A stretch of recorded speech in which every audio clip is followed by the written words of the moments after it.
Bismillahirrahmanirrahim. Assalamualaikum warahmatullahi wabarakatuh. Alhamdulillahirabbil alamin. Pada kesempatan kali ini saya masih bisa memberikan video pembelajaran berikutnya ya.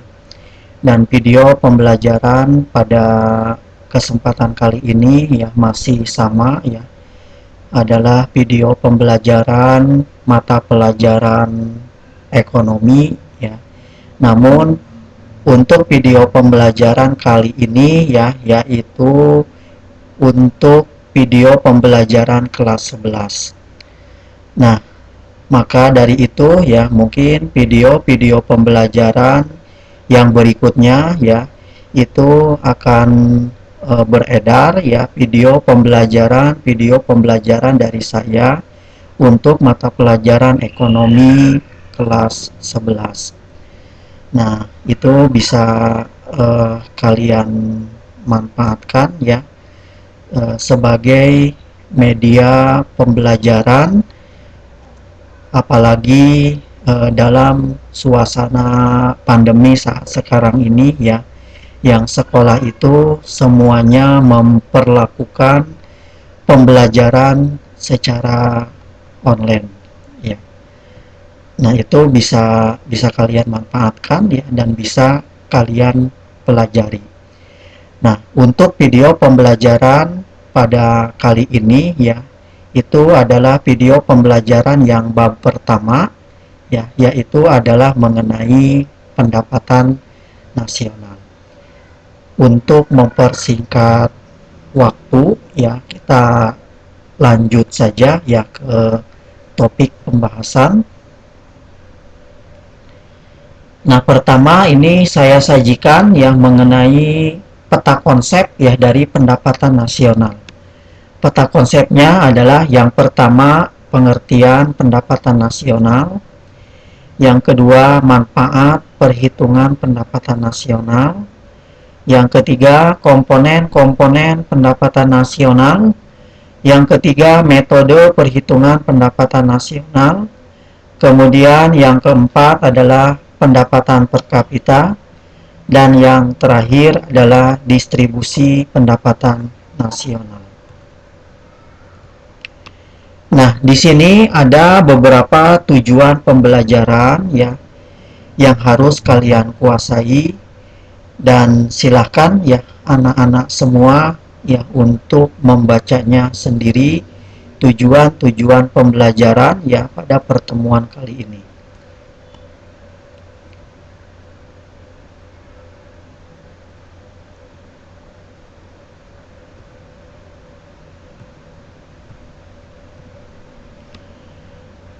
Oke, pertama dari pengertian pendapatan nasional.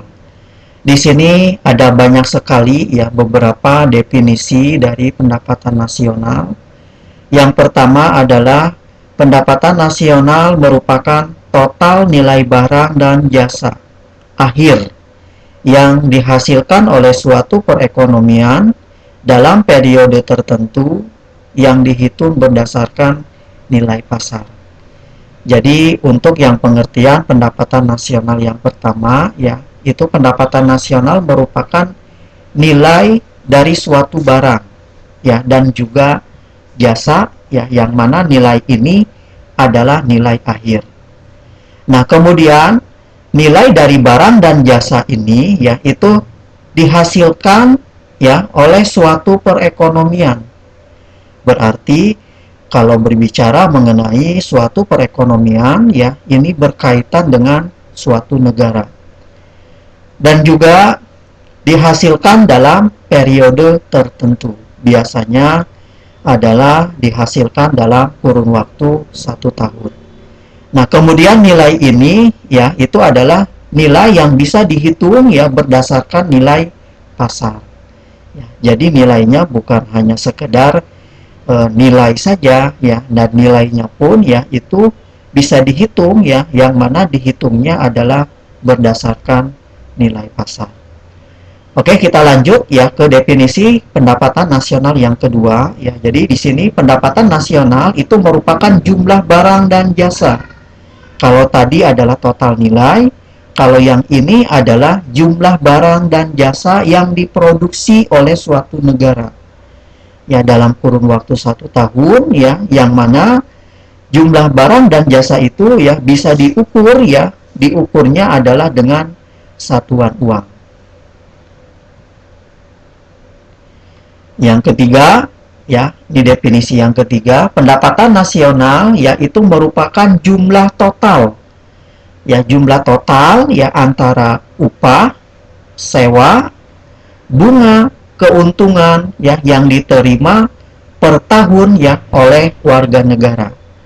Ya, jadi kalau yang definisi yang ketiga ini ya itu dia melihatnya pendapatan nasional adalah jumlah total ya, jumlah total dari sekian banyak ya yang diterima oleh warga negara ya yang berasal dari upah ya, sewa, bunga dan juga keuntungan. Nah, yang berikutnya ya definisi pendapatan nasional yaitu berupa hasil dari 4 faktor produksi ya, yaitu adalah tanah, tenaga kerja, modal, dan perusahaan ya dalam tempo 1 tahun ya atas usaha memproduksi barang dan jasa yang dikonsumsi ya oleh warga negara ya, yang mana tadi tempo waktunya adalah 1 tahun. Ini adalah definisi pendapatan nasional yang keempat. Dan yang kelima, ya ini masih sama ya definisi pendapatan nasional ya. Di sini pendapatan nasional merupakan aliran pendapatan ya sejauh berasal dari faktor-faktor produksi yang ditanamkan pada kekayaan nasional aset ya yang berupa sumber daya alam dan fisik, hasil bumi, peralatan dan teknologi. Kekayaan nasional yang merupakan dana pada suatu masa yang sudah ditentukan.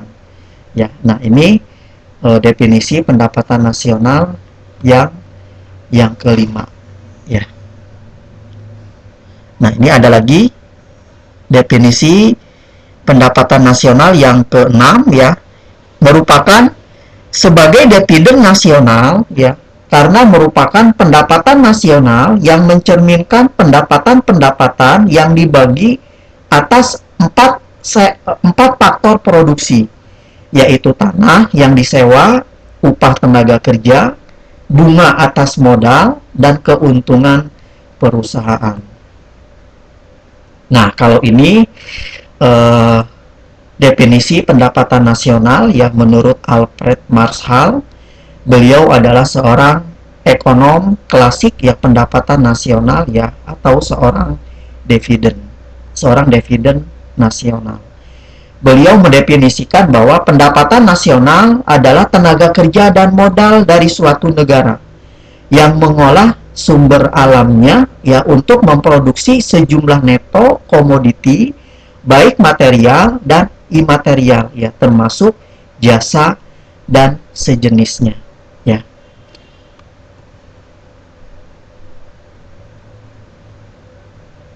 Oke, kita lanjut ya ke topik pembahasan yang berikutnya. Di sini ada beberapa konsep-konsep yang berkaitan dengan pendapatan nasional. Ya, jadi di sini ada beberapa konsep yang harus kalian pahami ya. Yang pertama adalah produk domestik bruto ya, atau disingkat dengan GDP.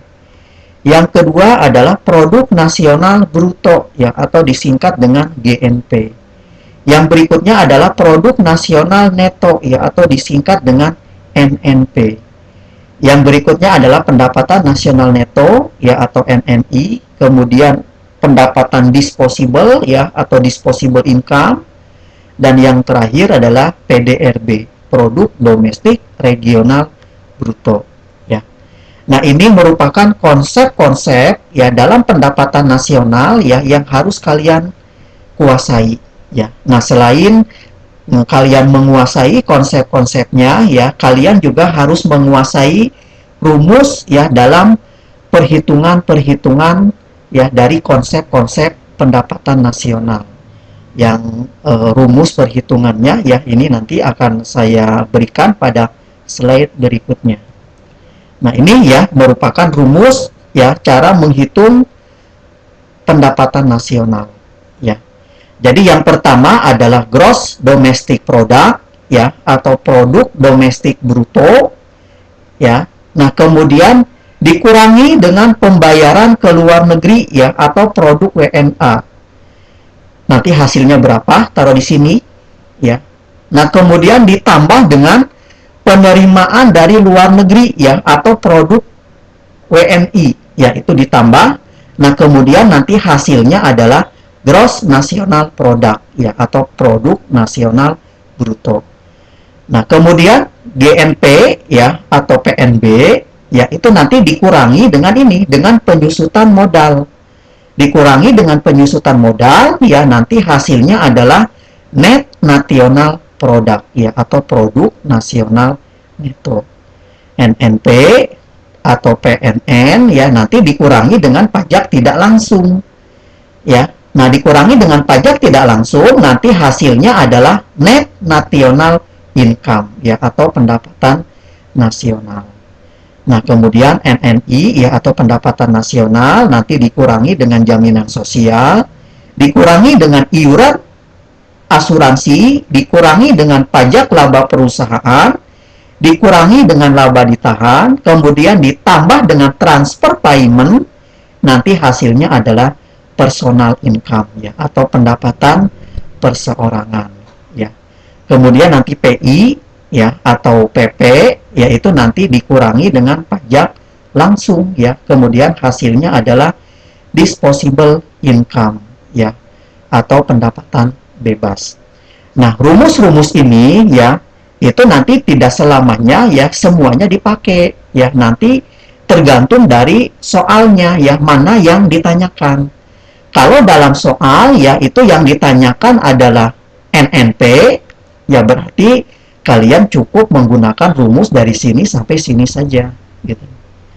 Nah, kemudian kalau dalam soal itu yang ditanyakan adalah NNI ya berarti kalian menggunakan rumus ini ya dalam perhitungannya berarti dari sini sampai dengan sini ya. Atau bisa juga ya dalam soal nanti yang ditanyakan itu sampai sini sampai disposable income. Ya, kalau dalam soal yang ditanyakan adalah disposable income ya otomatis kalian harus menghitung ya dari awal dari sini sampai dengan selesai sampai sini ya. Nah, nanti mungkin untuk yang lebih jelasnya pembahasan soal-soalnya ya nanti akan saya berikan ya pada video pembelajaran berikutnya ya.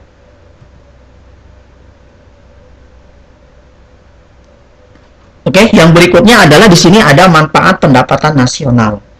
Nah, jadi kita dalam mempelajari pendapatan nasional yaitu bukan serta-merta mempelajarinya begitu saja ya. Tetapi di sini juga ada beberapa manfaat ya dari pendapatan nasional. Nah, di sini ternyata manfaat pendapatan nasional itu adalah sebagai informasi. Informasi apa? Nah, yang pertama adalah informasi untuk menganalisis perkembangan pendapatan dari tahun ke tahun. Karena tadi kan sudah dijelaskan ya, bahwa pendapatan nasional itu kan dihitungnya per tahun. Nah, karena dihitungnya per tahun, ya otomatis kita nanti bisa menganalisis ya perkembangan pendapatan nasional yaitu dari tahun ke tahun. Nah, yang kedua ya, untuk mengetahui struktur perekonomian suatu negara. Apakah negaranya negara agraris ataukah negara industri. Ya. Kan dalam pendapatan nasional ya itu kan dijumlahkan ya hasil barang dan jasa dalam suatu negara ya pada kurun waktu tertentu. Nah, nanti kita bisa tahu ya barang dan jasa yang dihasilkan itu sebagian besar ya apakah berasal dari sektor agraris, apakah berasal dari sektor industri. Ya, kalau dalam suatu negara tersebut ya sebagian besar berasal dari sektor agraris, ya otomatis negara tersebut struktur perekonomiannya adalah agraris. Nah, kalau sebagian besar barang dan jasa yang dihasilkan ya dalam pendapatan nasional itu berasal dari sektor industri, ya, berarti dapat disimpulkan ya struktur perekonomian negara tersebut ya itu adalah industri.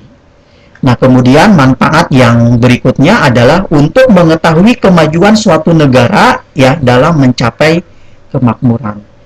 Ya, kita kan bisa tahu ya suatu negara termasuk negara yang maju atau tidak, negara yang makmur atau tidak, yaitu kita bisa tahu dari mana ya, kita bisa tahunya adalah dari pendapatan nasional ya. Makanya manfaat dari pendapatan nasional ya kita bisa mengetahui kemajuan suatu negara ya dalam mencapai kemakmuran. Oke, kalau yang ini adalah manfaat secara umum ya. Kalau yang ini adalah manfaat mempelajari pendapatan nasionalnya. Nah, yang pertama tadi ya hampir sama ya, untuk menggambarkan jenis perekonomian dan strukturnya. Ya, kita kan tahu ya, struktur perekonomian suatu negara, apakah agraris, apakah industri. Nah, itu bisa kita lihat dari pendapatan nasionalnya.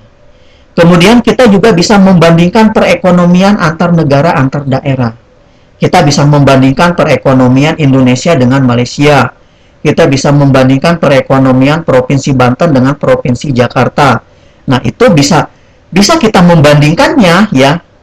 Nah, karena adanya pendapatan nasional ini, gitu ya.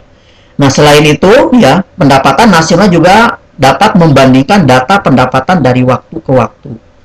Ya, karena tadi ya sudah dijelaskan, ya pendapatan nasional ya itu kan dihitungnya adalah setiap 1 tahun sekali. Nah, dengan demikian ya kita bisa membandingkan ya data pendapatan dari waktu ke waktu ya, dari tahun ke tahun. Ya, nah kemudian ya yang terakhir ternyata pendapatan nasional yaitu bisa membantu pemerintah ya di dalam merumuskan kebijakan di bidang ekonomi. Ya, karena kan dengan adanya pendapatan nasional ya kita bisa tahu ya struktur perekonomian negara tersebut itu apakah agraris, apakah industri. Ya, kita bisa tahu ya kalau negara tersebut termasuk negara yang maju atau bukan. Kita bisa tahu ya apakah negara tersebut termasuk negara yang makmur atau bukan. Nah, dari informasi-informasi yang kita dapatkan ya dari pendapatan nasional ya, nah ini ternyata sangat membantu pemerintah ya. Sangat membantu pemerintah terutama ya dalam merumuskan kebijakan ya di bidang ekonomi. Oke ya, di sini ada beberapa komponen pendapatan nasional. Ternyata di sini komponennya ada 3 ya, dan nanti komponen pendapatan nasional ini ya itu nanti ada kaitannya ya dengan metode perhitungan pendapatan nasional. Apa saja komponen-komponennya? Nah, yang pertama adalah komponen pendapatan nasional dari pendapatan ya, yaitu adalah berupa gaji dan upah pekerja ya, bunga, sewa dan laba. Nah, yang ketiga adalah komponen pendapatan dari pengeluaran ya, berupa konsumsi masyarakat, konsumsi pemerintah, investasi, ekspor dan impor. Nah, yang ketiga adalah komponen pendapatan nasional ya, ini adalah dari sektor produksi, yaitu berupa pertanian, peternakan, kehutanan, perikanan, pertambangan, penggalian, industri, pengolahan, listrik, gas, dan air bersih, bangunan atau konstruksi, perdagangan, hotel, restoran, pengangkutan, komunikasi, keuangan, real estate, jasa perusahaan, dan jasa-jasa lainnya. Nah, dari komponen-komponen tadi ya, maka kita bisa menghitung ya metode ya, kita bisa menentukan ya metode perhitungan pendapatan nasional. Yang mana metode perhitungan pendapatan nasional yaitu dibagi menjadi 3. Nah, yang pertama adalah pendekatan pendapatan. Rumusnya adalah ini. Y sama dengan W ditambah dengan R ditambah dengan I ditambah dengan P. Y itu adalah pendapatan nasional, W itu adalah upah, R itu adalah sewa, I itu adalah bunga, sedangkan kalau P itu adalah keuntungan. Jadi kalau dalam soal ya ditanyakan misalkan hitung pendapatan nasional dengan pendekatan pendapatan ya. Nah, kalau dengan pendekatan pendapatan berarti rumus yang digunakan adalah ini. Y sama dengan W ditambah dengan R ditambah dengan I ditambah dengan P.